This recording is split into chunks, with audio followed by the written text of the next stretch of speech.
Seja bem-vindo a mais um episódio do Denso, lugar de conversas profundas, sem pressa e com nenhuma superficialidade. Falei certo? Falou, tá tudo certo. Nós somos aqui Bruno Avelar e meu irmão Guilherme Avelar, ex-atletas, empreendedores, se é que a gente pode chamar assim, tá? Eu acho que pode, Sim. Né?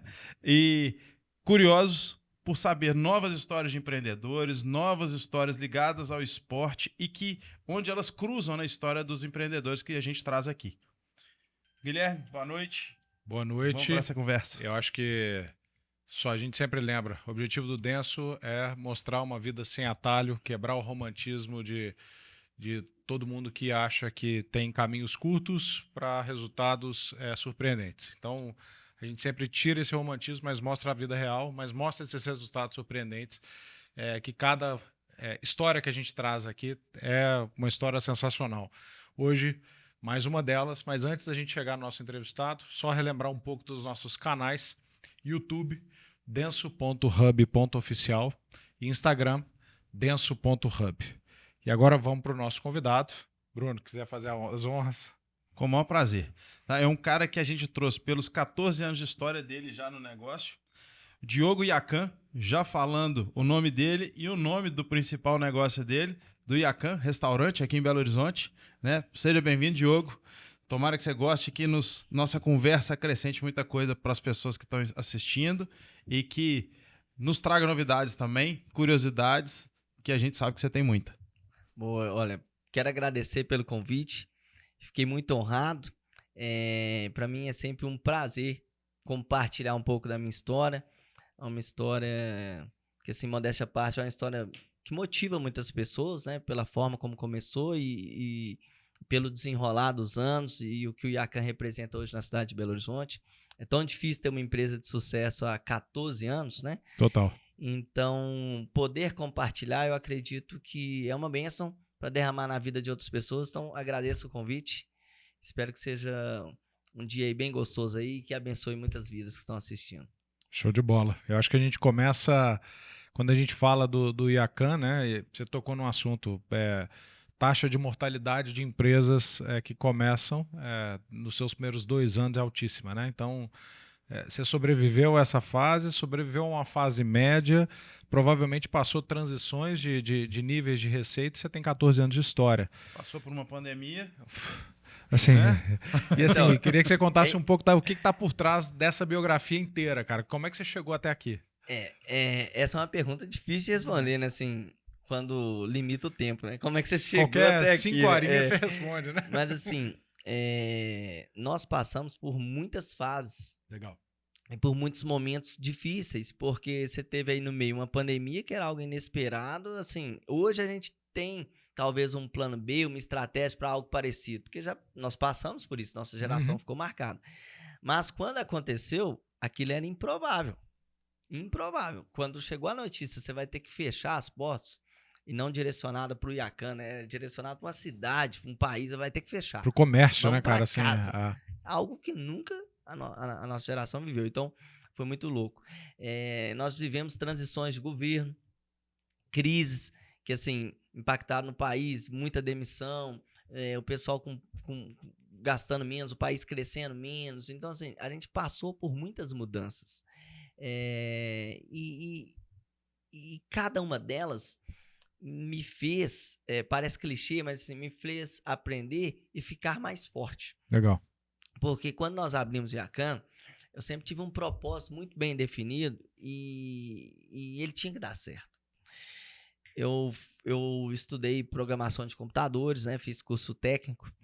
E eu amo porque tudo na vida, se você fizer com entrega e com amor, vai te dar uma bagagem que vai ser útil em algum momento. Sim. Como programador de computadores, me foi muito útil por um tempo que eu trabalhei com isso. Trabalhava com programação de C para microcontrolador, totalmente diferente de um restaurante. E foi muito útil naquele tempo. Mas foi além, porque quando você entende linguagem de programação, uma estrutura lógica e traz isso para a vida real, é fantástico. Porque você trabalha com condições. Se acontecer determinada coisa, faça isso. É o que você digita lá no código. Né? Se não, se acontecer, faz isso. Você traça alternativas. Você não para na primeira rota. E também tem a estrutura de repetição, por exemplo, faça isso até que. E eu apaixonei com a lógica, eu pensava assim, ainda penso, o computador não erra. Quem pode errar é o cara que programou. Aham. Mas o computador ele só executa. Então, cara, se eu trouxer isso para minha vida e fazer um bom código, vai dar certo. Então, assim, abrir um negócio, ele tem que dar certo. Nós vamos fazer até que dê certo. E aí, não é no primeiro si. Determinadas situações vão dar errado. Aí você tem o else, o depois, o se não. Uhum. E eu trazendo isso pro Yakan, as lutas me deixavam mais forte. Legal. E por começar sem recurso, eu fui atrás de empréstimo e tal. Isso me colocava uma responsabilidade ainda maior, né? Porque tinha que dar certo. Eu não tinha opção, cara. Tinha que dar certo. E aí, isso foi assim, eu acho que a grande chave do Yakan ter permanecido por lutas diferentes, crises diferentes, mas se mantido de pé. Tinha um propósito muito forte, uma vontade muito grande de fazer dar certo. E você saiu da programação direto para o comércio, direto para o consumidor final. Aonde que você aprendeu isso? De onde foi essa ideia? Conta aí pra gente. Então, eu costumo brincar que eu nasci dentro de um açougue. Claro que é uma brincadeira, porque foi um parto normal, no hospital normal. Pra ficar claro, né? Pra ficar claro, né? Isso aí vira um corte daqui a pouco. Mas assim, meu pai sempre teve açougue. Meu pai já teve padaria, supermercado, então ele sempre teve comércio. E aí, eu sempre estive muito com os meus pais dentro da loja. Desde pequeno. Nós temos fotos lá em casa, inclusive eu escrevi um livro agora, tá com a revisora, tá na parte final. E aí nós vamos tá destrinchando essa história toda para quem quiser. Aí quem sabe até vocês me convidem novamente para lançar o livro. Claro, nós vamos fazer. E assim, então aí eu fui atrás de todos esses arquivos pessoais, eu vejo as fotos, eu pequenininho dentro do açougue e tal. E o que eu aprendi com isso? A lidar com o público, a não ter medo do trabalho duro. Porque o comércio, ele exige um trabalho duro. Principalmente no início. Igual hoje eu tenho uma qualidade de vida excelente, porque o meu maior trabalho hoje, ele de fato é estratégico. Então eu fico poucas horas dentro da operação, eu viajo bastante. Só que é engraçado que apesar de não estar fisicamente presente, eu trabalho muitas horas por dia. Porque assim, eu tô jogando tênis, eu tô... Você não se desconecta, né, cara? A cabeça tá lá em determinada situação. A gente não desliga, né? Você não desliga. Então, muda a forma de trabalhar. Mas o comércio, ele exige você uma entrega muito grande. Sim.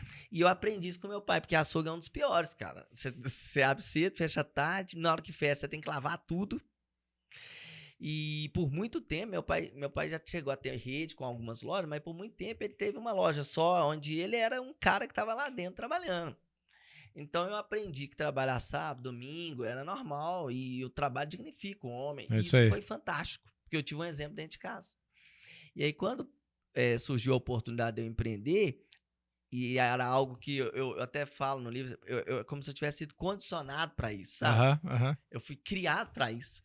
Então, igual eu lembro que quando eu formei o ensino médio, nós tivemos uma discussão, minha mãe queria que eu fosse direto para a faculdade, que eu não fosse para o mercado de trabalho, era um sonho dela e tal. Eles investiram nos meus estudos, assim, em colégio renomado aqui em Belo Horizonte e tal. E aí, eu quero ir para o curso técnico porque eu quero trabalhar e, sabe, porque eu já tinha sido forjado. A ir atrás do meu, ao comprar e vender. Então, não foi tão aleatório eu ir para esse caminho. Durante a parte que eu trabalhei com programação de computadores, eu sempre fui muito comunicativo. Também isso aí eu acredito que é um dom mesmo. E não necessariamente é natural para quem vai para programação de computador, né, cara? Assim, pelo menos agora acho que super mais difundido, mercado bombando de demanda de programadores e desenvolvedores.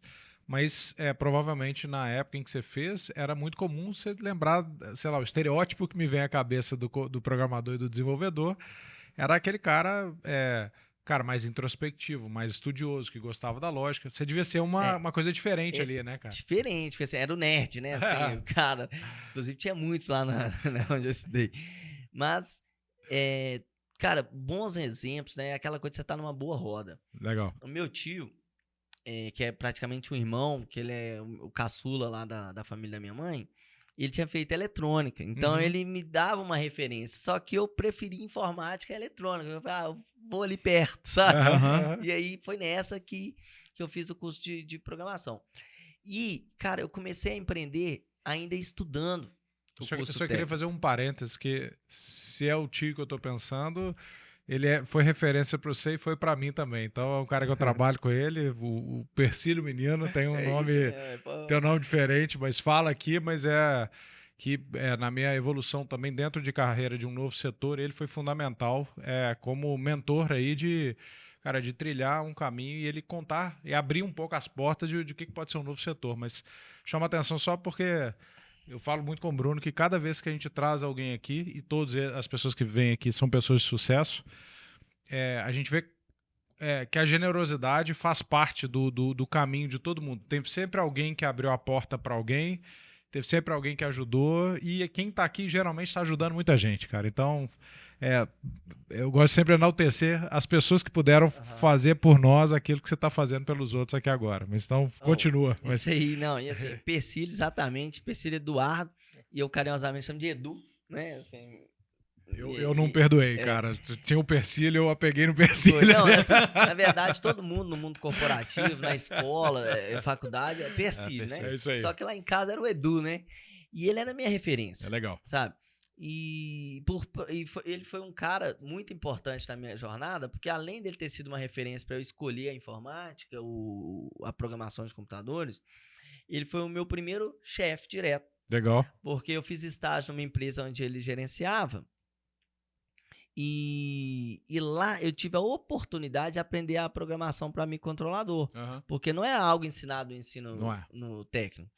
Então eu tive uma oportunidade maravilhosa, fiquei lá por 4 anos, aprendi, depois eu até concorri uma vaga que era para pessoas já com graduação, eu não tinha, só que eu fui o escolhido, porque a bagagem que eu tinha adquirido nessa empresa me possibilitou. Eu até cito isso no livro, essa trajetória, e aí, então, eu fui para a informática por essa referência importante, trabalhei, só que por ser muito comunicador, voltando no gancho, eu fazia eventos, baladas, à noite. Então, eu fui promoter.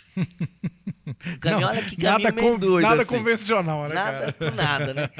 Mas aí eu trabalhava no horário comercial ali de segunda a sexta, e à noite eu estava fazendo os eventos. Isso me possibilitou ganhar um dinheiro muito maior do que todos os meus amigos ali naquela faixa etária. Então foi muito bom para aquela época. Por outro lado, me afastou ainda mais de estudar e tentar seguir na carreira corporativa. Porque assim, enquanto o pessoal estava estudando, plantando, eu estava fazendo grana. E assim, uma grana considerável, porque quando você é um bom promotor, principalmente naquela época tinha muito, você negociava um percentual do negócio sem risco nenhum. Então, para você ter ideia, eu já tive casas aqui em Belo Horizonte que eu tinha 10% de faturamento sem risco nenhum. Cara, é legal que ele louco, já né? pensava. Eu falo assim, a gente tinha colega promoter de todos os lugares possíveis. Mas eu acho que ninguém tinha essa visão de negócio, tinha a visão assim, vou entrar na festa de graça, olha só como é que eu sou famoso. Mas essa visão de negócio naquela idade, não sei se você tinha também, mas cara, que hoje você fala parecendo que estava muito de caso pensado muito claro, lá, né? Na época, estava muito claro para você. Eu sempre vi como uma oportunidade de renda.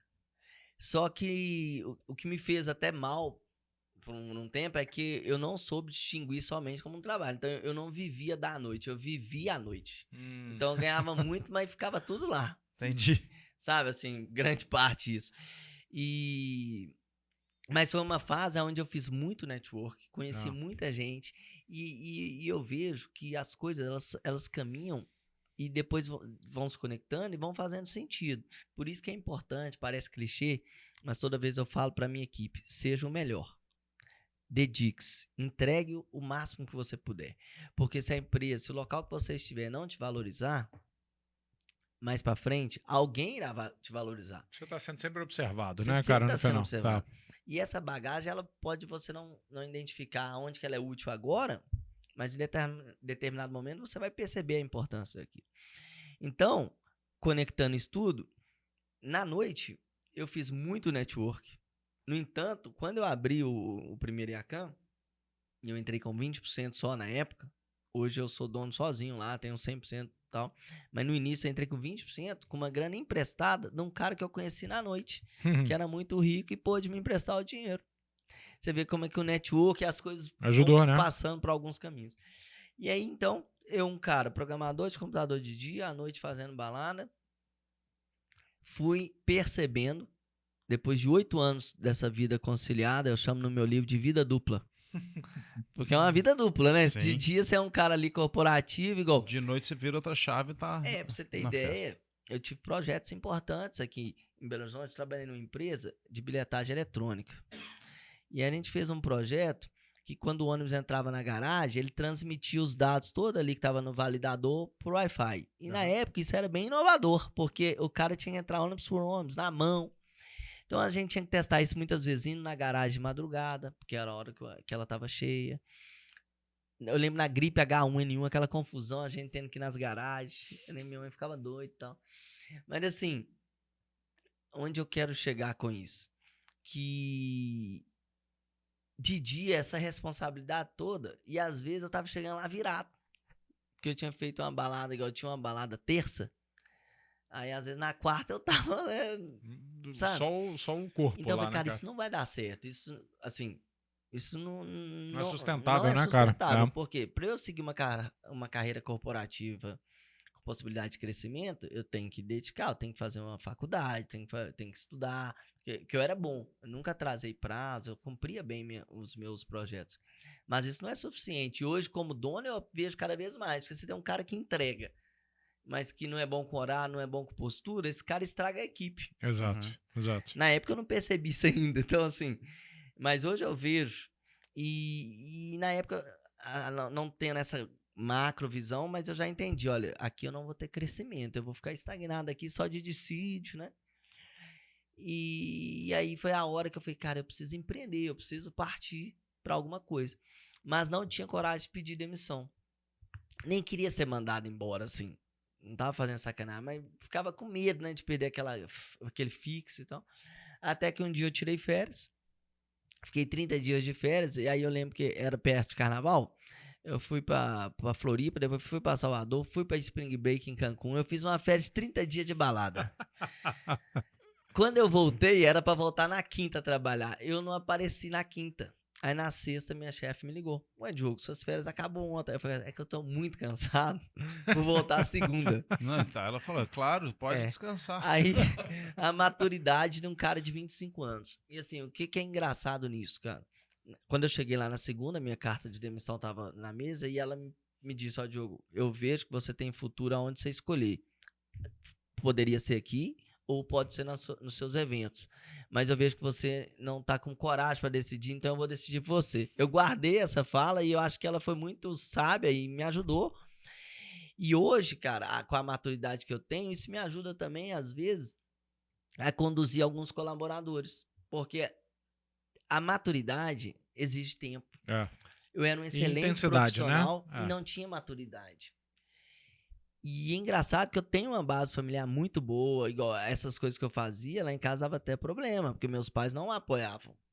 Mas igual eu tenho colaborador que não tem essa base. Porque às vezes não tem nenhum pai presente ou a mãe. Então, assim, eu sinto uma missão de também educar, não somente empregar. E você traz um ponto, e acho que é a terceira vez, talvez, que direto ou indiretamente você traz, que eu acho interessante.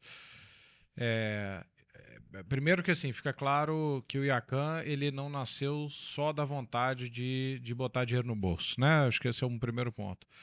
E um segundo ponto que você fala com frequência, que me chama a atenção, eu quero fazer bem para os meus clientes, mas eu quero fazer muito bem para os meus colaboradores. E parece simples, mas é uma conta quase que automática. Você faz bem para eles, eles vão ter todo o intuito de fazer bem para os seus clientes, e esses clientes vão te trazer a prosperidade, vão falar bem, vão trazer mais cliente, e, cara, vira um ciclo super virtuoso. Entendendo um pouquinho até dessa maturidade que você ganhou com a intensidade de trabalho e com o tempo, eu sempre costumo dizer, eu acho que é parte da nossa filosofia do Denso aqui, eu sou muito... Eu sempre entro para dizer que o tempo te dá maturidade. Para mim, o tempo sozinho, e eu acho que você falou isso de outra maneira, mas é isso.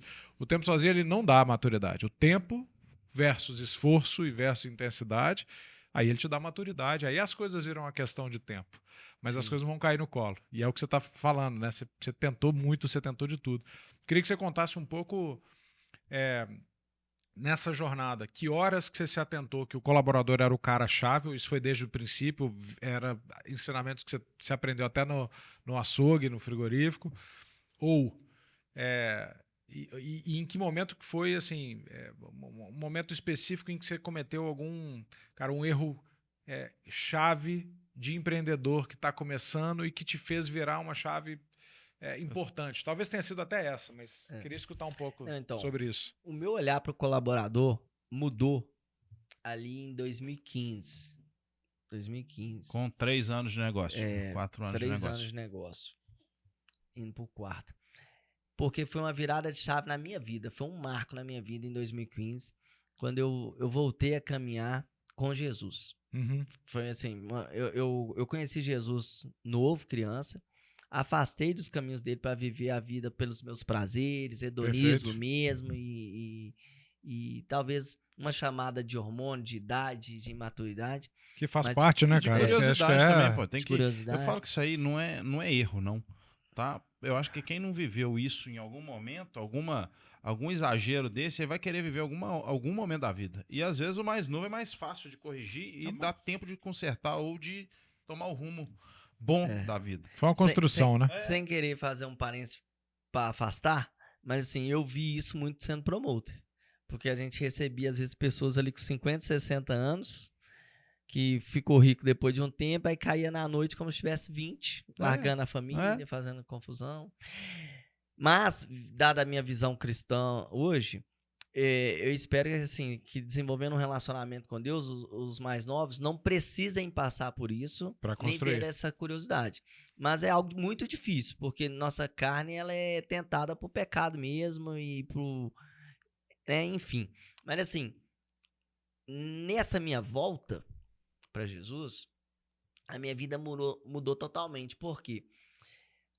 Existe uma coisa que é o caráter, a índole. Você é bom. Você tem sentimento pelo outro. Mas, quando você não tem esse amor de Deus assim, bem aflorado, é muito difícil separar esse lado seu de bom com, às vezes, assim, o ganhar dinheiro e o prosperar. Entendeu? Porque o dinheiro é um senhor. Então, acaba que, às vezes, você não tem aquele olhar de amor real por alguém, porque o interesse maior é ganhar dinheiro. Sim. Então, assim, eu nunca fui ruim, eu nunca fui fora da lei.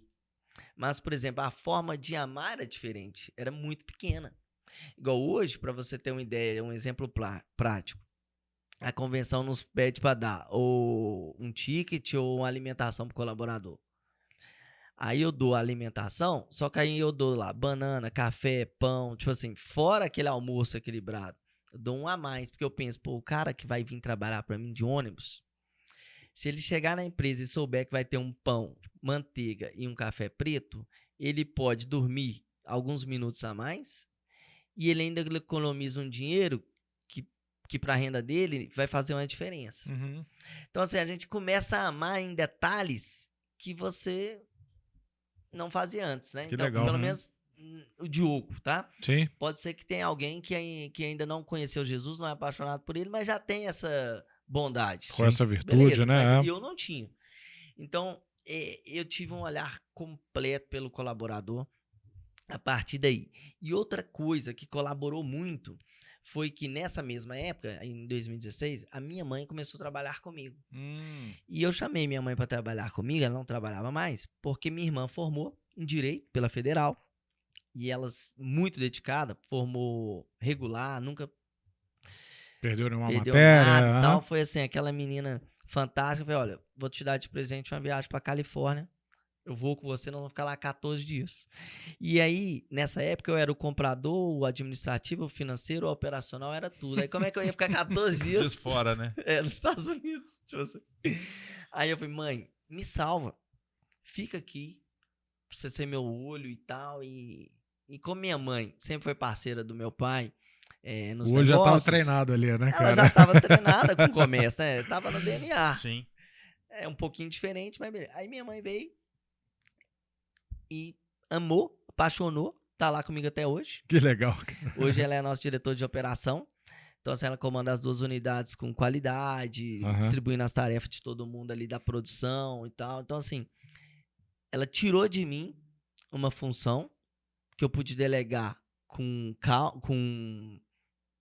tranquilidade. Sim. E eu tenho hoje um resultado melhor do que quando eu fazia. Porque nisso ela é melhor que eu. Aham. Então foi fantástico. E minha mãe é uma pessoa muito misericordiosa. Tipo assim, ela é muito brava. Então ela é o capitão lá, general. Não anda fora da linha. E isso é muito bom porque a gente mantém higiene, limpeza e qualidade lá no topo, porque ela é muito exigente. Só que ela é exigente, mas, por exemplo, eu nunca vi minha mãe na vida falando um palavrão. Uhum. Então ela não ofende o cara. Ela briga, às vezes, por uma situação. E ela ama demais. Então, por exemplo, se ela vê um cara gripado, ela... Leva o O que eu posso remédio. fazer? Fazer um chá, ou tá com dor de barriga, ela foi uma sopinha de arroz com batata. Esse amor dela foi nos favorecendo também a olhar E mais. foi porque ela contaminando, né, cara? era aquela mãe que chega ali, ó, não, a gente podia, né, ver alguma coisa pra esse lado aqui. Ó, fulano de tal tá falando isso, aí tem hora que ela até fala assim, ó, mãe, você quer ajudar, você ajuda lá, ué. Tipo assim, né, temos que separar e tal. Aham. Então, eu vejo que todas as coisas colaboram, Legal. né, de alguma forma. E uniu essa situação da minha conversão real, que muda esse amor ao próximo, somado à minha mãe que veio para estar conosco, né? E aí os desdobramentos do dia a dia vão apontando que é um bom caminho isso. Sim. Por exemplo, eu não lembro a data exata, mas foi meados aí de 16, 17, que o Ministério do Trabalho me fez uma visita e eu estava na primeira unidade ainda do IACAN, Aham. um imóvel que eu fiquei por 10 anos. Lá era muito pequeno. E aí o Ministério do Trabalho me exigiu fazer vestiário masculino e feminino. E lá eu só tinha um vestiário. Na verdade, eu tinha uma sala de armários e um banheiro que era para uma pessoa por vez. Então, tipo assim, entrava um homem e uma mulher, mas só um por vez. Por vez.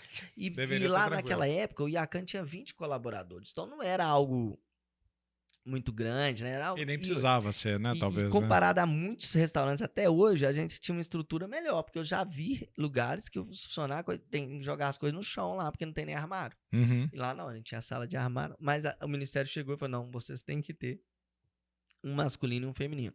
Tanto a sala de troca quanto o banheiro. Uhum. E aí, nessa ocasião, eu não sabia como resolver, porque o imóvel era limitado. E aí, por fim, eu abri mão do meu escritório para fazer essa obra. No início, você fica chateado. Porque você pensa primeiro que se eles visitassem todos esses lanchonetes no centro, essa turma toda, porque a regra é para todo mundo. Yeah. Mas eles fazem a vista grossa e não vão. São sabe que vai fechar o cara. Uhum. Mas aí você fica naquela luta inicial, né? Até que eu percebi que eu dei para os colaboradores uma condição de conforto melhor Aham. e que voltou em o quê? Um humor melhor, uma entrega melhor. Eu falei, Cuidado melhor que você cuidado, deu pra carinho, eles e eles com o cliente. valeu a pena. E eu não tinha percebido isso antes dessa situação. Então, essas coisas vão... Foram alguns sinais, né? É. Essas coisas que vão acontecendo vão te ensinando, né? Igual a Bíblia até diz, considera como prova de muita alegria o motivo de passar por tribulações. Então, hoje eu tento levar a vida dessa forma. Legal. Aconteceu uma adversidade, um problema, cara, não vai primeiro chorar e ficar magoado. Vamos entender o que isso aqui vai me ensinar. E quando você consegue trazer isso para a prática, você vê que dá para melhorar muito através desses percalços, sabe? Então, isso foi um exemplo que me fez amar mais eles também. E aprender que não é com interesse, mas toda vez que você está valorizando, que você está entregando para ele, isso vai voltar. Não, e eu acho até que esse interesse ele não é... A gente não está falando de dinheiro só, a gente está falando de ser mercenário, a gente está falando de retorno, pô, de gentileza, de bondade. Isso vai e volta e que bom que a gente promova isso, né, cara? Que isso vai circular, né? Esse é um negócio assim, é comida. É. Mas é comida servida por gente pra gente, né? Então, se você não tratar todo mundo bem, eu falo, não é o cliente que vai te trazer dinheiro. Quem te traz dinheiro é seu funcionário lá. Né? Ele é o primeiro cliente. Ele é o primeiro. Se ele não souber vender, eu falo isso muito com a minha equipe. Se você não estiver feliz aqui, chegar todo dia, e aí, tudo bem? tô com um pouco de dor de cabeça, tal. Todo mundo tem alguma coisa. Mas se você estiver feliz onde você tá, você vai chegar e vai superar aquilo ali e fazer aquilo dar certo. Né? Você falando de trazer sua mãe pro negócio, trazer família pro negócio. Mas tem esse questionamento, mas parece que vocês se deram super bem no negócio, né? E ela assumiu aquilo ali como se fosse dela e direcionou bem os esforços dela. Mas você acha que o sucesso dela lá também, ligando ao passado, porque o restaurante de comida japonesa, eu acho que um dos grandes trabalhos e dificuldades é a conservação do alimento, sim, por ser alimento cru, carne crua e tal. Ela tem você acha que ela teve essa habilidade maior por ter tido o açougue e ter trabalhado com carne, com esse tipo de produto antes? Ou você acha que é um negócio totalmente diferente?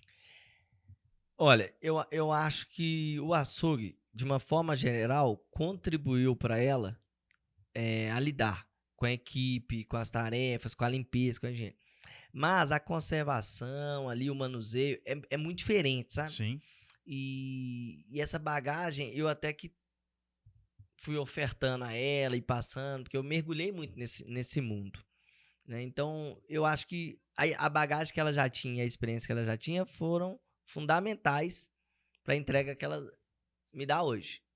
Só que é outro mundo, sabe? Foi outro mundo. E minha mãe lá, trazer família, igual você comentou, cara, nem sempre foram só flores. Porque nós dois somos dominantes. E a situação difícil é que eu sou o dono, ela trabalha pra mim, aí inverte o papel, porque a mãe é a autoridade, né? Assim. Mãe é mãe em qualquer hora do dia, né, cara? Até onde que você pode apertar ela e ela até onde ela tem que e aí, te apertar como mãe. E aí o que eu aprendi? Que foi, no início a gente dava mais choque. Aí eu fui e pensei, olha, se eu confio... E aí depois isso foi se desdobrando para outros líderes também. Mas foi bom que minha mãe foi uma chave, porque com a minha mãe você... né, eu fui apertado para ver isso mais rápido. Se eu confio nela como profissional, eu vou dar liberdade para ela tomar decisões. Principalmente decisões que não mudam o meu resultado. Né, são decisões, às vezes, que não mudam aquele ponteiro ali. Então, eu fui dando para ela liberdade e aprendendo a aceitar que tinha formas diferentes de fazer dar certo. Quando isso começou a funcionar, aí nossa relação voou e tá tranquilo. Agora, no início eu tinha empate porque eu queria, às vezes, que fizesse assim. Só que ela queria fazer do jeito dela. No final, as duas levavam ao mesmo ponto, eu não teria nenhum problema. Então, hoje, eu criei essa maturidade para entrar com minha mãe numa situação de discussão ou de choque, só quando fala que vai mexer o ponteiro, que vai fazer uma diferença no negócio, e aí eu explico a ela. Aí ela também, pelo senso, percebeu que toda liberdade que eu dou, quando eu falo algo, aí tem mais peso. Né? Diferente toda hora você querer que seja do seu jeito. Agora não, isso aqui ele é importante para ele, é importante para o negócio. Aí funcionou. Ah, legal. A gente vê na sua história, assim, acho que a gente acompanhou, a gente faz o nosso dever de casa, a gente viu um pouco da história do Yakan, crescimento de números, e quando você conta história, você traz, primeiro eu vim de um açougue, depois eu fui programador, depois eu fui, trabalhei com eventos, depois eu fui para o restaurante, são elementos completamente diferentes um do outro. Então, quando a gente pensa nessas transições, eu acho que um processo que está inerente, fácil da gente perceber que você tem com alguma facilidade, você aprende rápido e começa a executar isso rápido. Eu queria que você contasse um pouco, assim, no próprio Yakan, você falou com em algum momento 20 funcionários, daqui a pouco você vai para um espaço talvez 3 vezes maior, o faturamento muda, o público muda e depois abre uma segunda unidade, mantendo um mesmo padrão numa área que demanda, num bairro que demanda um padrão super alto. Como é que é o seu processo de aprendizado? Assim, como é que você, essas novas fases, como é que você, que nível de intensidade, o que você faz para poder... Agora eu entendi a nova realidade, eu absorvo e eu executo. Como é que é o seu processo interno aqui, cara? Só para acrescentar também, se puder dar detalhe também. Como é que você saiu? Você saiu o início você tinha 20%, que você falou, até virar o único dono, 100%. 100%. Quanto tempo isso durou? Como é que foi o passo a passo que você notou assim, agora eu dou conta disso sozinho? Como é que foi essa conversa difícil? Cara, vamos de trás para frente aqui, ó. Bora, para estar fresco. Demorou 13 anos para eu ter o 100%. A compra dos últimos 30% eu fiz tem 6 meses. Tô louco. 6 meses. Que legal, cara. E isso tudo tá no meu livro, gente. E parabéns, viu? Tem que bater um papo disso. Porque assim, eu entrei com 20%. Aí com 3 anos de negócio, o negócio só dava prejuízo, que é natural. Mas eu era obstinado em fazer dar certo. Aí eu ofereci de comprar os 50, porque o cara tinha 50, eu 30 e um amigo 20. Tá. 3 amigos, na verdade. Tá. Comprei os 50 dele. Ele não acreditou que ia virar, eu comprei os 50 dele. Mais um financiamento. Aí deu certo, pagamos. E aí, aí depois eu tentei comprar os 30 e fui tentando, mas a gente não chegava num acordo e sempre com amizade. Então, assim, tô querendo te comprar porque eu acredito que isso é pra minha vida. Ah, mas eu não quero te vender, então vamos continuar. E continuava bem. Tudo bem. E eu sempre fui o gestor. Dos 20 até os 100, eu sempre fui o mesmo cara lá dentro. Os outros 2 nunca fizeram nada. Eram mais investidores, mano. É. E aí, ano passado, uma situação externa e tal que fez sentido o meu sócio sair, aí eu consegui comprar a parte dele. Então, foram 13 anos. E ainda falta um pouquinho agora para pagar, mas vamos pensar assim, então, 14 anos para eu ter 100% do negócio. E que foi um presente de Deus, porque eu comecei sem nada. Aí você pensa, hoje nós temos 2 unidades que empregam 70 pessoas, atendem mais de 5 mil pessoas por mês. Então, assim, é um baita negócio. Aí, depois disso, né, com aprendizado, bagagem, você vai aprendendo a diversificar. Hoje eu tenho estacionamento também, outra empresa. Aí já abri empresa de consultoria. Só que assim, aí chega uma hora que você começa até a ver assim, cara, será que vale a pena ter tanta coisa? Porque você tem sua vida pessoal, família, espiritualidade. Aí, por exemplo, a consultoria eu parei, porque me demandava muito tempo. E não estava fazendo sentido, porque eu não estava conseguindo praticar mais meus esportes, dar aquela atenção. Aí eu me perdi. A consultoria para novos empreendedores, essa... a ideia, eu fui Conta pra gente. focado em donos de restaurante. Até tem um Instagram, que é Diogo Yakan, @Diogo Yakan. Ele foi criado para dar dicas práticas de como administrar o seu restaurante. Mas são dicas que não servem apenas para um restaurante. A gente falava lá de CMV, DRE, margem de contribuição. Aí dava dica, por exemplo, quando eu comprei um Fiorino sem gastar nada. Porque eu comprava verdura de um fornecedor que me entregava. Eu fiz as contas e falei, olha, esse volume aqui, se eu comprar um Fiorino e buscar na Ceasa, a economia me paga ele. Aí eu financei e fiz isso. Então, 3 anos ele estava pago só da economia de uma troca de compra. Aí eu compartilhava essas dicas. Só que gravar conteúdo toma tempo, escrever toma tempo. Eu falei, cara, tá sendo muito legal, tá abençoando muita gente, eu recebia muita mensagem. Aí cheguei a pegar algumas consultorias específicas que chegavam por lá, né, que de certa forma ali era um funil, canal, né? Só que eu falei, cara, não tá fazendo sentido, porque tá me desequilibrando. E aí eu parei. Aí eu até percebi, foi uma virada que eu percebi o seguinte, ó, eu era programador e fazia evento.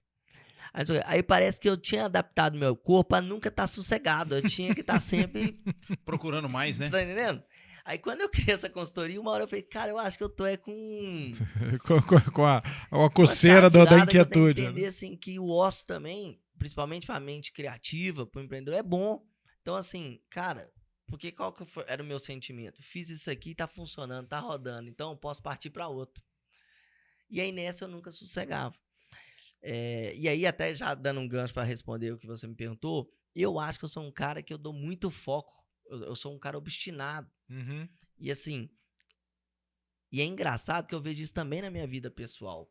Mas me fala, define um pouco, dar foco. Me dá um exemplo disso. Por exemplo, vou destrinchar agora. Quando eu abri o Yakan, vamos abrir o Yakan. Aí eu falei, cara, o que eu tenho que fazer para um restaurante bombar? O que eu tenho que fazer?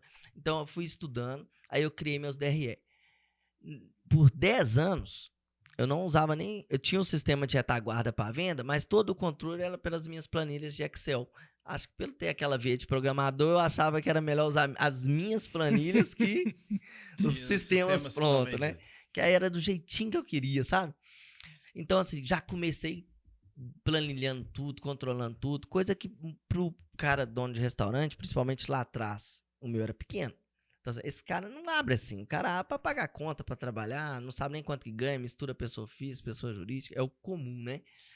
E a gente não, começou bonitinho, porque estudava como que eu posso ser um melhor administrador, aí como que eu posso ser um melhor líder, e aí eu pegava isso das bagagens que eu tinha, por exemplo, como que foi o meu primeiro emprego, né? Quem era meu chefe, o que eu admirava. Isso tudo ia entrando, até de forma inconsciente, porque na época que eu comecei eu nem pensava em abrir ainda um negócio, mas obstinado por resultado. Então tem que dar certo. Então, primeiro, meu pai no açougue chegou a quebrar. E eu identifico que essa falência do meu pai também foi um fenômeno para me ensinar. Porque meu pai é o melhor vendedor que eu conheço. As lojas vendiam demais. E aí, em determinado momento, ele cresceu demais. Aí, na época do Collor, muita inflação, ele teve algumas manobras erradas e gastava demais. Não tinha todo esse controle, até porque na época era mais difícil. Sim. Então, assim,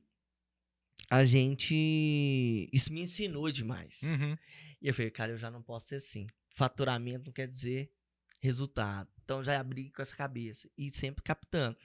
Palestra, vou pegar esse cara aqui, vou lá estudar. Vou no Sebrae, abrir meu DRE pro cara e faço aqui. Tô fazendo uma margem final tanto. Sabatino, né? Joga pedra então, assim, aqui, cara. Eu sou um cara de ir atrás mesmo, de Chegou. conhecimento e fazer de forma prática. Pra mim, não me põe numa sala de aula. Eu odeio. Mas deixa eu estudar o que vai ser útil pra mim, né? E o que vai fazer diferença na minha vida. Então, eu gosto disso, sou obstinado. Aí, por exemplo, na operação, eu aprendi a fazer tudo. Hoje eu sei fazer sushi. Na pandemia, eu lancei um curso na Hotmart. Tem mais de 200 alunos. Como fazer sushi em casa. Aí, assim, eu vendi pra muito brasileiro que mora na Europa, porque os caras têm saudade do nosso sushi. E na pandemia, tava todo mundo trancado. E eu aprendi como? Obstinado. Como é que eu vou mandar no meu sushi man se eu não sei fazer? Se ele me confrontar, eu não posso nem mandar ele embora. Não, eu sou refém do cara. Você não sabe questionar, né? Então eu aprendi a pôr a mão na massa e fazer. E aí eu percebo que isso eu tenho com tudo. Igual, legal. Por exemplo, eu mudei em 2022 de residência. Já estava casado, tudo.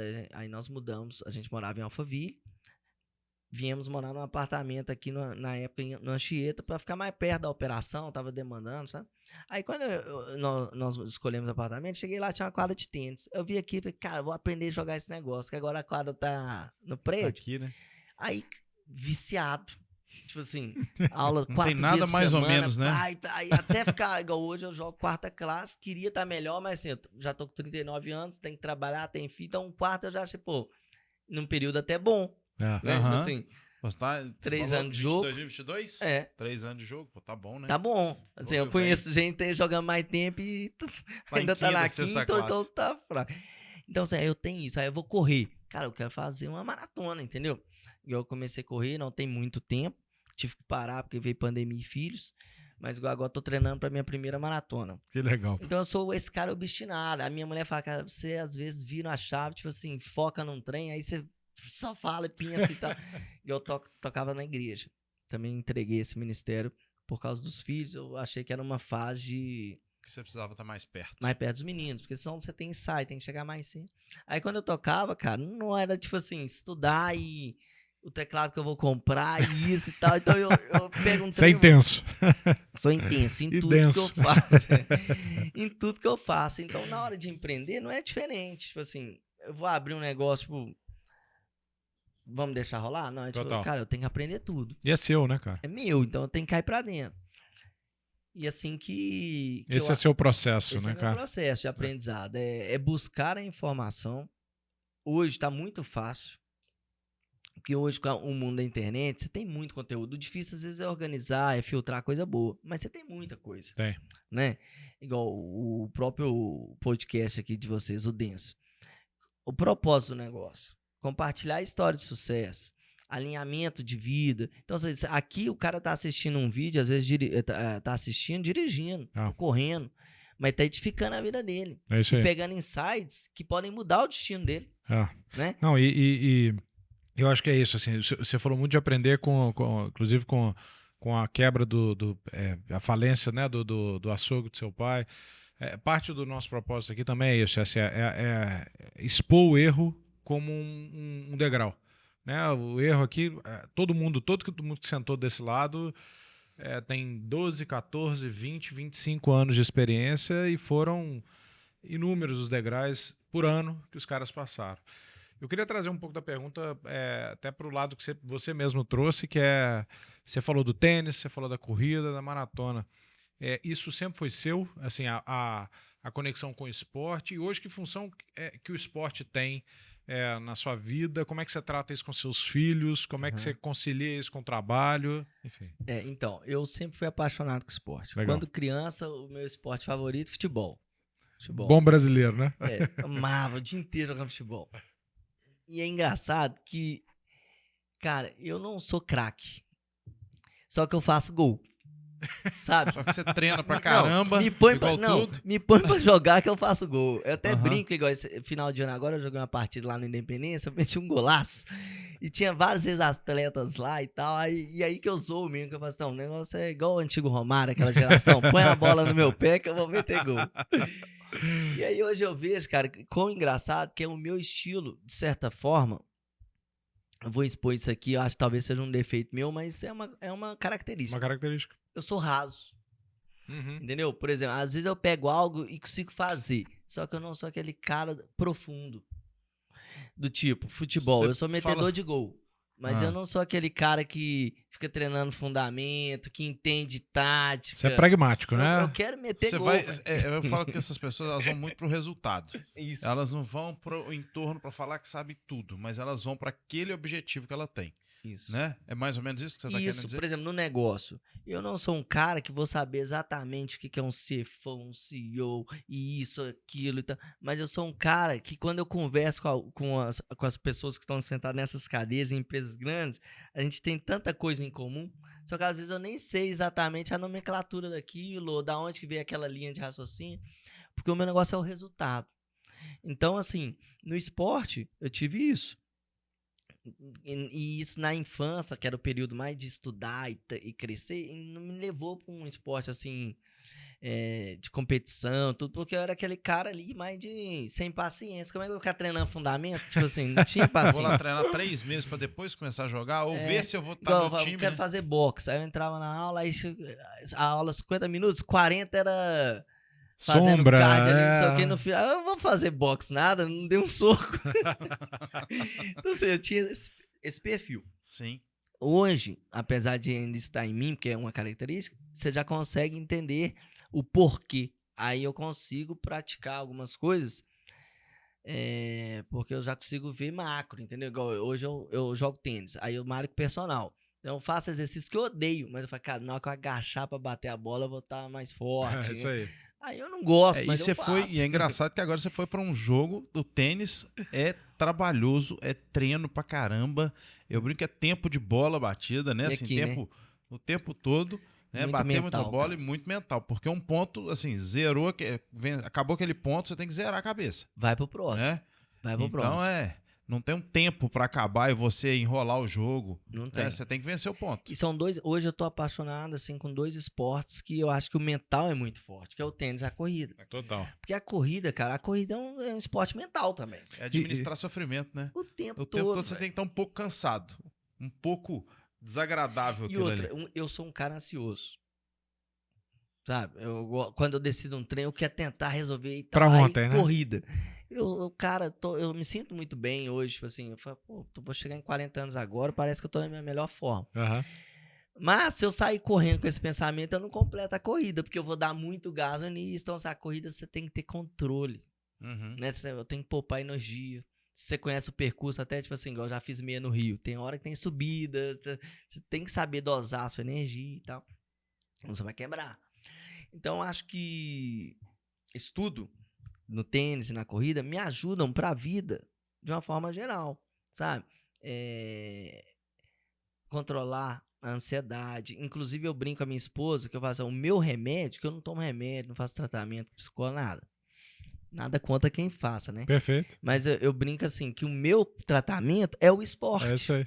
Então, por exemplo, tem hora que ela fala assim, ela brinca comigo, tá jogando tênis agora? Tipo assim, que às vezes é um horário comercial, eu falo assim, olha, eu tô me tratando e, de certa forma, trabalhando. Não, e Porque te tratando também pra eu não espirrar em também, você, né, exatamente, cara? que você chega em casa. Isso é muito comum. O cara chega é. estressado, ele desconta na mulher. Uhum. Isso é comum demais. E Quem dos tiver filhos, perto, né, né? cara? Filhos, quem tá perto. Então, assim, no meu caso, quando eu tô jogando, por exemplo, tênis principalmente, porque a corrida é mais solitária. Mas o tênis, eu tô fazendo cliente, dificilmente o cara não vai lá no Yacan depois e não me manda uma foto. E eu não chamo mas pra é ir. isso. é natural. É.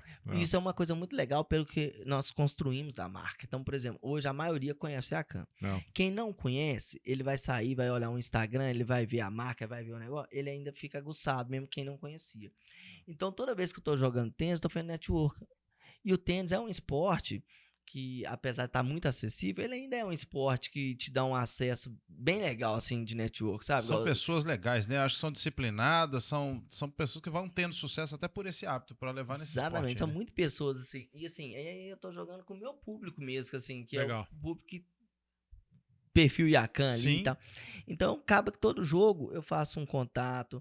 Igual, pra você ter ideia, um exemplo claro aqui, ó. Eu jogava tênis quase que uma vez por semana com um amigo meu que é médico. O pai dele é advogado tributarista. Aí, num jogo de tênis, eu contei pra ele um caso. No final das contas, foi o pai dele que me ajudou com toda uma situação de uma compra de um negócio, sabe?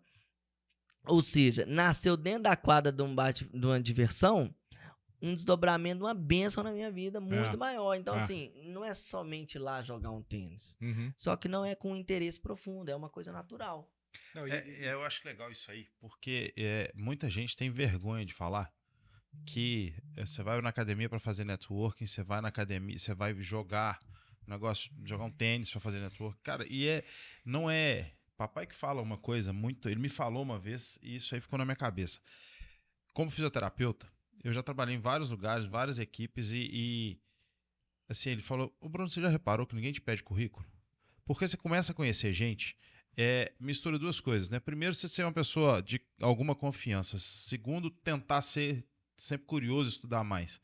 E, cara, e levar as coisas querendo fazer o bem, conviver com pessoas boas. Na hora que você tem isso tudo e você leva pro esporte isso aí, o meio é muito bom disso, né?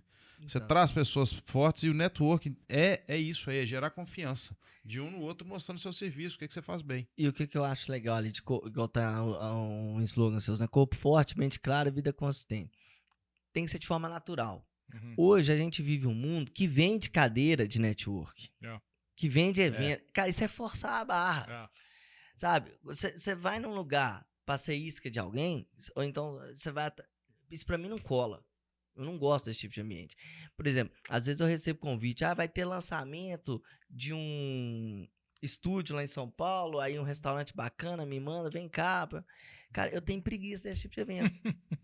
E assim, é legal e tudo, mas porque muita gente tá ali só pra capturar um contato, esse network, e não tô falando que seja errado, não. Total. E eu não gosto. Só que no esporte eu acho que ele acontece de forma natural. Uhum. Porque igual eu vou jogar um tênis com um cara. Se o cara for comigo desrespeitoso, eu tô vendo que ele tá tentando me lesar ali, ele não tá um fair play, não tá um cara bacana, eu simplesmente não vou interagir demais. Seguir, Nós né? vamos jogar, acabou, não é? É. Agora, naturalmente, tô jogando, aí você troca ali nos ímpares, aí bate um papinho e tal, pô, cara bacana. Aí é um sentimento natural de falar, tipo, pô, você trabalha com o quê? Não é? E aí a coisa vai acontecendo de forma natural. E isso eu valorizo. Legal. É você estar perto de boas pessoas, mas tudo de forma natural. Não é aquele... Então, você tem um determinado interesse, assim. Por exemplo, vou fazer um tênis, vou jogar um ranking. É network. Então, você tem um interesse em fazer network. Mas que acontece de uma maneira leve. Diferente de algumas situações que, assim, aquele evento... jantar pago pra todo mundo, o cara vai lá pra tentar sentar na mesa do fulano, né?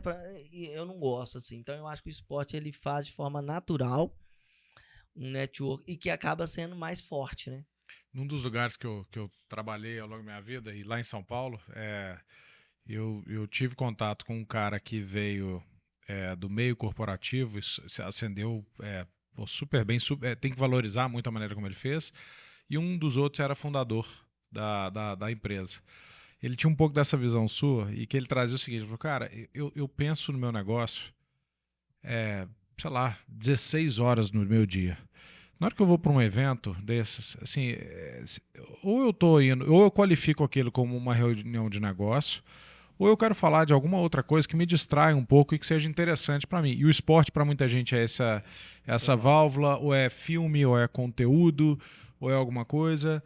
E aí na hora que você vê que tem pessoas com esse interesse em comum, sei lá, o cara é fã de Star Wars, e ele achava o fã-clube do Star Wars, ele ia falar do cara que entendia mais, que leu 12 livros que nem saíram ainda do...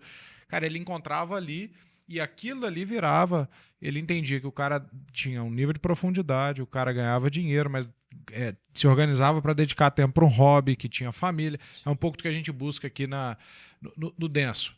A gente entende que acho que o equilíbrio, ele não quer dizer que você está equilibrado em tudo. A vida vai ter horas de pico, né? E o esporte te proporciona, acho que esses momentos de dar uma baixada naquilo que te consome tanto para falar bem de outras coisas. Então, e um ponto importante que eu acho que eu queria chamar a atenção da sua fala, o tênis ele tem, e aí eu vou ser explícito, se não for eu serei, ele tem uma barreira de entrada diferente de grana.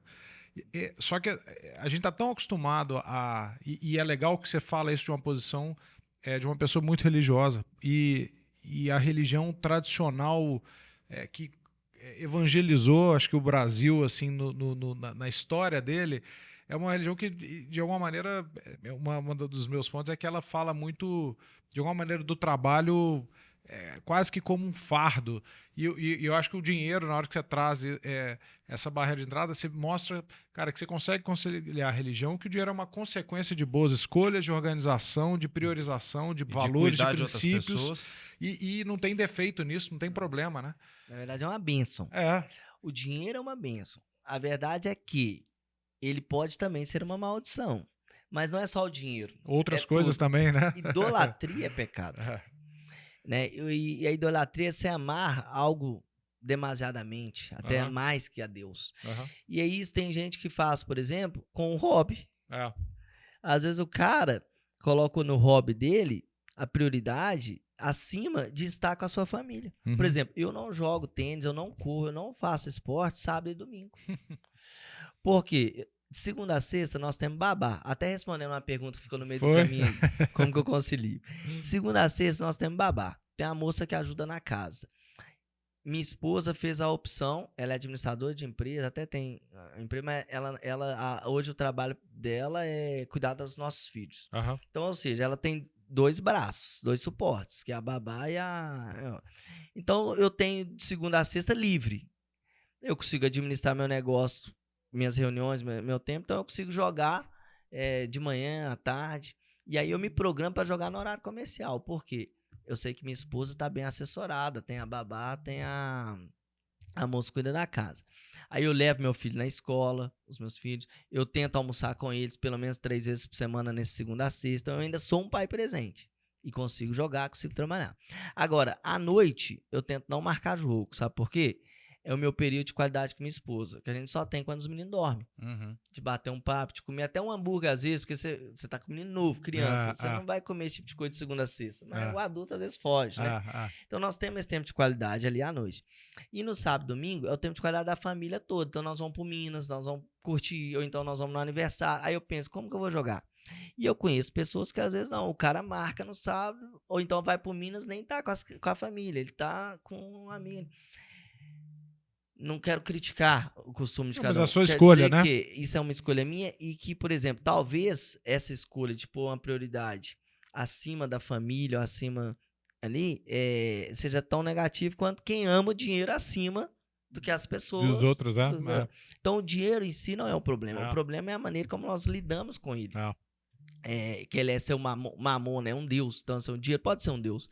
Inclusive, tem pessoas que são obstinadas em ganhar mais, e aí eles são capazes de vender o que a gente chama assim, de vender a alma, né? O cara faz tudo por dinheiro, né? Tem um cara que eu gosto muito de escutar, que ele fala que dinheiro é liberdade. Liberdade de ter tempo, liberdade de usar seu tempo o que você quiser, liberdade de comprar o caro ou barato, o bom ou o ruim ou mais ou menos. Você só vai definir o que você vai escolher, porque você pode escolher os dois. Isso. Né? Então, isso deixa... Eu acho que depois que eu escutei isso, deixa a gente... falando na hora que fala de religião, que às vezes põe culpa, né? Muitas vezes põe culpa em quem tem sucesso e tal. E isso aí, ele tem sucesso porque ele ajuda muitas famílias, ele paga muitos salários, ele emprega muita gente, né? Eu vejo desse lado. E deixou esse... Eu acho que deixa o dinheiro mais leve na hora que você fala em liberdade. Deixa de ser um dogma, né, cara? Deixa de ser um dogma. Diogo, a gente está chegando no nosso tempo. Para não ficar longo demais e os ouvintes, os espectadores não ficarem maçantes, a gente chamar para um próximo para a gente falar mais ainda de esporte. A gente tem algumas tradições aqui. E você falou do tênis, que te trouxe muito networking, conheceu muita gente. No restaurante, imagino que deve passar muita gente legal. A gente sempre fala assim, quem que você acha legal que poderia estar aqui num próximo episódio e que você poderia falar o nome pra gente ligar, entrar em contato com ele, de uma empresa que tem esse histórico legal, de uma empresa de praticar esporte, de ter essa vida consistente como a gente conversou hoje. Cara, que legal que você faz assim de bate-pronto. Não combinamos antes, é até difícil, É né? difícil, mas tem que ser assim, por Quando isso que é você legal. tava formulando a frase, eu já tava pensando em falar o Djokovic, sabe? Pode. Ué, se você tiver acesso a Não, ele... A nós gente ficamos recebe Mas o aí você Djokovic, fechou. Não, pode vir novo quando aqui. ele falou assim, não, que a gente possa ligar e convidar, velho, não, aí não dá pra ser ele. Eu achei que ia ser tipo um cara que me inspira, né? Dizem que que fenômeno, a gente né? chega, dizem que a gente chega em qualquer pessoa no mundo hoje com Com até 5 5 contatos. ligações. Verdade. Será que a gente chega nele? Pois é, podia conseguir, né? Se Vamos chegar pensar, no né, quarto contato aí já deve ser bom de Nós chamar, né? estamos no episódio aqui. Dá pra chegar, sabe por quê? Desculpa, mas Vai lá. assim, o João Fonseca é brasileiro. Então a gente chega no João Fonseca. três Aí ali. chegou no João, nós chega no novo. Acabou. Então acho que dá pra chegar. Se a gente Isso aí. pensar um pouquinho que chega. Mas eu vou dar um nome pra não ficar em branco. É pra sair, tá no ar? Tá, Então vambora. pode falar. Um dos sócios do Coco Bambu, que eu conheci na escola de tênis. A gente Legal. ficou amigo, joga direto e troca experiências de negócio. Inclusive, Fernando, ele é um cara que, por exemplo, essas traseiras de ônibus, backbus, sabe? Ele foi um cara, o Coco Bambu faz muito. Ele me ligou e falou, Diogo, eu acho que é a cara do Yakan, velho. Vou passar o nome do cara pra você. Você quer? E você tá fazendo muito, eu tenho visto, muito, cara. Muito. Hoje eu fechei mais de 20 ônibus aí. Fiz articulado inteiro, o Yakan inteirão. Fiz ônibus inteiro plotado aí. Então, assim, Fernando o quê? Desculpa. do Coco Bambu. E o O sobrenome? sobrenome dele, cara, você vai me perdoar aqui. Porque Não, sem problema. Foi de bate-pronto, mas já temos acho a que é Costa. referência. Eu acho que é Costa, mas eu vou te Tá dar o bom. telefone. Mas assim, nasceu numa quadra de tênis, virou um parceiro, que a gente bate bola e troca essas experiências. Igual você legal. vê a boa vontade do cara de me dar uma dica de marketing, de me passar um contato, né? É legal porque você E natural. assim, são o mesmo meio, mas não é inimigo, né? Não, até japoneses. Eu tenho amigos, donos de restaurante japonês. A gente troca experiência, bate papo, entendeu?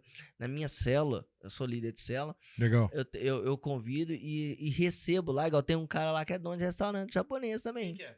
Ele é de Contagem, chama Fabrício. Você conhece o Rodrigo do Maio? Do Mayu, não. Não? No Mayu, eu converso com o Júlio Macedo, Entendi. que é sócio, né? Eu não sei, não conheço. E posso passar o contato dele pra vocês também. E quando você falou Rodrigo de japonês, eu achei que era o do Rocon. Que é gente tá. fina demais, a gente bate papo, troca. Então, assim, porque, cara, o cliente que escolhe onde que ele vai comprar. E tem dia que ele quer comprar de você, tem dia que ele quer comprar de você. Tudo bem que existem aqueles que são fiéis, mas é ele quem escolhe. Então, assim, eu acho que tem mercado para todo mundo. A gente tem que focar em ser melhor, entregar melhor. Agora, um papo saudável, eu acho que faz parte pra gente crescer. E às vezes até para dar uma nivelada no mercado, uma equilibrada, é bom. E para ter essa clareza de pensamento, essas ideias legais que você tem, o que você consome? O que você lê livro? Além Você do vê seu, podcast? que nós vamos ler. Então, é engraçado, cara. Eu tenho dificuldade pra ler, sabe? Tenho dificuldade. Talvez pela minha ansiedade, eu não fui treinado pra ler, Aham. porque leitura é um hábito. É. Eu não gosto de ler e eu treino meus filhos pra eles gostarem. Então, assim, a gente lê livro pra eles toda noite, sabe? Fazer Todos o que a os gente, dias. O que a gente não Porque é conseguiu hábito, fazer cara. bem, né? Melhorar a raça, É. né, cara? Mas assim, Progredir. o único livro que eu leio mesmo é a Bíblia, Legal. que eu não gosto de ler. Eu leio porque eu sei que ele faz é bem. um alimento diário pra mim. Aí eu leio forçado, assim, pra ser sério. Mas é maravilhoso, porque aí é uma conexão que é inexplicável. Li poucos livros inteiros, então, na vida, assim. Tá? Mas pode ser outro tipo de mídia, tá? Fica à vontade. Agora, o que eu tenho mais consumido, cara? Hoje, eu tenho mais consumido é o esporte, se for olhar. Porque Que assim, no legal. meu tempo livre é onde eu gasto mais tempo. Bom, Sabe? Porque igual, série, eu comecei a assistir com minha esposa, que ela ama Grey Anatomy, se formou em medicina assistindo que tem. E ela começou a assistir de novo comigo. Só que aí a gente assistia e tal, chegou numa certa temporada, eu falei, eu não tô gostando mais de ver isso, porque tem muita coisa diferente dos meus valores aqui. E apesar de ser uma série que a história é muito legal, eles embutem umas coisas pra vender e tal, que me incomodam ali, sabe? Cara, não tô gostando. Então, assim, eu tenho muito esse problema hoje com TV, com série. Então, às vezes eu tento escolher um filme, hoje em dia tá tão difícil. Antigamente a gente tinha tantos filmes legais, eu quero só rir. Tá difícil achar um filme. Então eu tenho consumido pouca TV. E aí, corte de Instagram, às vezes, por exemplo, tênis. Se eu abro aqui minha setinha aqui, é só tênis, é corrida. Que legal. Então esses cortes são bons. Só que eu tenho tentado evitar de consumi-los também, porque se deixar a gente passa 40 minutos, uma hora. Passa rápido. A gente, e na hora que você vê, eu fico louco de raiva comigo quando acontece eu também. isso. E eu você fico, perde às noite vezes. de sono, mas tempo de sono, tempo com seu filho, o que for. Principalmente noite de sono. É na cama, você abre aquele tem lá e consome 40 minutos. De nada, né? De nada, aí seu sono, você vai lá, tirou 40 minutos. Mas depois, eu vou te falar o nome de um livro, que é um cara muito cristão, e que o livro dele, Especialista em Pessoas, você já ouviu falar desse livro? Do Thiago Brunet? Sei.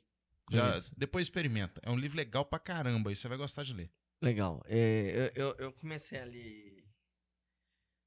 Eu nem vou entrar aqui porque eu não tô lembrando o título dele, mas já comecei um pouco, eu já acompanhei o Thiago. É legal. Eu gosto. Café com Brunet, alguma coisa assim. Tem o podcast dele, alguma coisa assim. É muito bom. E pra fechar? Pra fechar, nós temos uma tradição também. Aproveitar que você é jogador de tênis, dá um autógrafo aqui como atleta jogador de tênis pra nós. Um dia de Djokovic. Até vou assinar na tela dele. É isso. Já assina lá. Boa, hein? E aqui, eu brinco com o meu nome, Djokovic. Né? É isso aí. Pode se quiser. Só assinar mesmo, né? Só assinar. Essas são algumas das pessoas que já vieram aqui. Todo mundo que vem a gente traz. Muito legal. Diogo, queria só te agradecer. Você comentou de um ponto que foi importantíssimo aqui, que é as minhas noites são para eu ter os meus momentos de casal. Essa noite você optou por estar com a gente, então obrigado pelo sacrifício. Agradece a sua esposa. E eu acho que a gente gostou muito do papo. A gente passou aqui por muito empreendedorismo pragmático, o que me chamou a atenção. Empreendedorismo com valor e com princípio, e que é possível. E óbvio, dentro do nosso vínculo, como é que a gente não larga a mão da nossa família, do nosso esporte, tendo resultados expressivos de crescimento, sem atalho, com consistência, com disciplina. Muito obrigado. E volte sempre. Acho que o episódio, eu vou chutar aqui, no episódio 50 ou 40 e alguma coisa, o Diogo vai estar com a gente para falar do livro dele. Será um prazer. Muito obrigado pelo convite. Legal. Eu fiquei muito honrado mesmo e torço por vocês. Desejo muito sucesso, que Deus abençoe o podcast, que alcancem muitas vidas aí. E vamos lançar o livro aqui então, hein? Bora, conta só conosco. Só você falar que quando estiver pronto, que a gente vai combinar isso. Fechado. E a gente encontra lá no Iacan. Isso aí. Tá bom? Valeu, obrigado. Valeu, Gui. Obrigado, gente. De novo, rede social, denso.hub no Instagram, denso.hub.oficial no YouTube. Até a próxima.